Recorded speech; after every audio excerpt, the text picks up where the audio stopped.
Bom dia, Elisandra Riguer por aqui para mais um tempo com Deus, mais um tempo onde Ele vai falar aos nossos corações. E essa semana nós vamos falar sobre algo que todos vivemos, não tem como mudar: as estações do nosso casamento, as estações que nos ensinam. Quando nós vivemos esses tempos, quando nós entendemos esse tempo, não é que nós não vamos passar, mas nós vamos compreender, e tudo que nós compreendemos, nós conseguimos resolver, nós conseguimos tomar decisões mais fáceis, mais simples, para que aquilo seja como uma escada, uma subida, subindo de nível, buscando aquilo que o Senhor tem para nós. Hoje nós vamos falar sobre o início. Qual é o nosso início? Quando nós falamos de estações no nosso casamento, nós falamos sobre paixão, nós falamos sobre cuidado, sobre aquela singeleza que floresce dentro dos nossos corações. Essa é uma passagem rápida, é uma passagem gostosa, na qual nós tomamos decisões, da qual nós fazemos promessas, alianças, mas nós precisamos tomar cuidado para que essa fase não seja desperdiçada. Nós precisamos lembrar que há distrações que nos tiram do lugar de receber aquilo que o Senhor tem para nós. Muitas vezes as nossas rotinas, os conflitos, a falta de consciência do propósito que Deus tem para nós também podem endurecer nosso coração e podem fazer com que nós esqueçamos de viver essa fase tão maravilhosa que o Senhor tem para nós. Nós vamos aprender hoje um pouquinho com exemplos bíblicos o que o Senhor pode nos ensinar. E eu quero trazer ao coração de vocês dois personagens que são muito conhecidos, que é Adão e Eva. Feição, o início de tudo. Quando Deus criou tudo, tudo era excelente, tudo era perfeito, nada faltava. Adão era perfeito, era inteiro.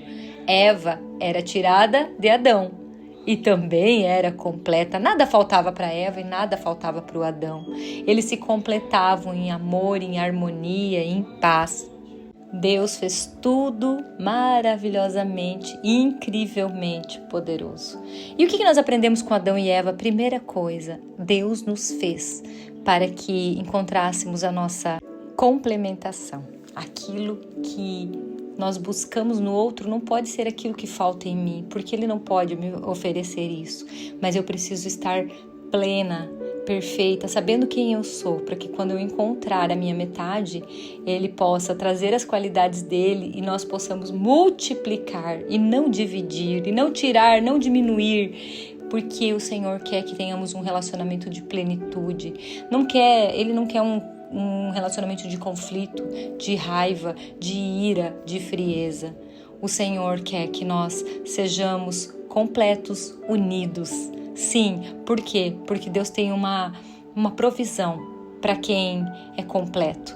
Ele quer multiplicar, Ele quer fazer mais. Abundância é o nome do Senhor, prosperidade é o nome do Senhor, e é isso que Ele sonha para os nossos casamentos. Ele quer que nós tenhamos um casamento cultivado com cuidado, com respeito, desde o início. Só que aí, quando nós pensamos em Adão e Eva, pensamos, ok, mas eles pecaram, sim, eles pecaram. E Deus em nenhum momento deixou de acreditar naquilo que ele mesmo tinha feito. E então, um dia, ele disse, agora Jesus vai entrar em cena. Então ele escolheu um casal, José e Maria, que foi uma decisão de aliança. Sim, quando Maria recebeu a notícia da gravidez de forma inesperada, José sentiu a dor, o choque, a injustiça. Meu Deus, como a minha noiva está grávida se eu não coabitei com ela? Imaginem o coração de José, imaginem a dor, imaginem o medo de Maria, imaginem o coração deles. Meu Deus, eles passaram por momentos muito difíceis, eles moravam numa cidade extremamente pequena, todos se conheciam, mas mesmo assim, ele decidiu permanecer firme, em amor, em cuidado. Ele manteve a aliança com Maria, mesmo em meio àquela dor, mesmo em meio a olhares que os julgavam, mesmo em meio a tantas dificuldades. Querido, José foi um homem incrível. Eu não sei se tem algum homem na Bíblia que faria tudo isso. E o que o José fez? Ele orou por ela.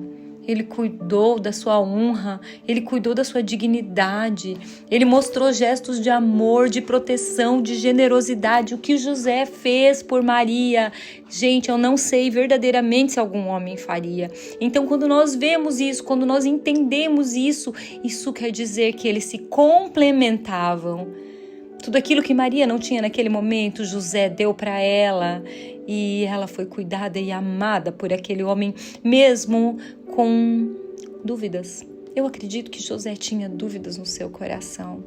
E o que aconteceu com esse casamento, queridos? Foi um casamento cheio da presença de Deus. Deus os conduziu à plenitude. Deus os conduziu a cumprir um propósito divino que ele sonhou. Uau, Jesus! Sim, Jesus. Jesus nasceu numa família que foi incrivelmente abençoada. Jesus nasceu numa família onde os pais se amavam acima de tudo. E isso ficou comprovado com a vida de Jesus. Queridos, às vezes nós sentimos dor. Às vezes nós ficamos chocados com aquilo que acontece no nosso casamento. Às vezes temos a nossa dignidade roubada por ações, por aquilo que nós não esperamos. E mesmo assim, qual tem sido a decisão do seu coração? Qual tem sido a atitude baseada no amor e na oração que você tem? O que pode restaurar a harmonia e trazer a presença de Deus para a sua casa? Eu quero hoje te convidar a observar o seu cônjuge e pensar que ele tem lado bom, sim. Todos nós temos um lado bom. Muitas vezes nós olhamos só as tristezas, olhamos o lado ruim, os defeitos e criticamos. Mas hoje eu quero te convidar a olhar assim como José olhou para Maria. O que você pode fazer? Que tal você demonstrar cuidado e gentileza? Que tal você orar pelo seu casamento, pela vida do seu companheiro, da sua companheira? Mesmo que a sua situação seja a mais difícil, mesmo que você esteja mergulhado nas suas dores, ore por ele, ore por ela, para que vocês possam viver aquilo que o Senhor tem para vocês. José e Maria viveram o que o Senhor tinha para eles. Deus tinha um propósito na vida deles. Qual é o teu propósito? Qual é os sonhos de Deus para a sua vida? Aonde o Senhor quer os levar? Cultive pequenos gestos de amor e atenção para reforçar essa complementaridade que o Senhor tem para a união do seu lar. Deus quer transformar, Deus quer fazer infinitamente mais. E você, está disposto a isso? Será que você está disposto a voltar lá no jardim, olhar para Adão e Eva e falar: ei, ela não pode me completar, mas nós temos que nos complementar para que nós possamos multiplicar juntos? Ou você pode ainda olhar para José e falar: se ele venceu, eu também posso vencer. E se Maria venceu, eu também posso vencer. Vamos orar? Senhor, obrigado. Obrigada pelo início que Tu planejou para cada casal. Pai, que nós possamos, assim como Adão e Eva, viver em harmonia, amor e plenitude. E como José, que nossas decisões sejam guiadas por Ti, em oração, em cuidado, em generosidade, em amor. Senhor, que a Tua presença preencha as nossas casas, que toda dor seja transformada em oportunidade de crescimento. Que nós venhamos a fortalecer a nossa aliança para que nós possamos viver essa estação multiplicando e não dividindo e não diminuindo, mas multiplicando aquilo que Tu tem derramado sobre nós.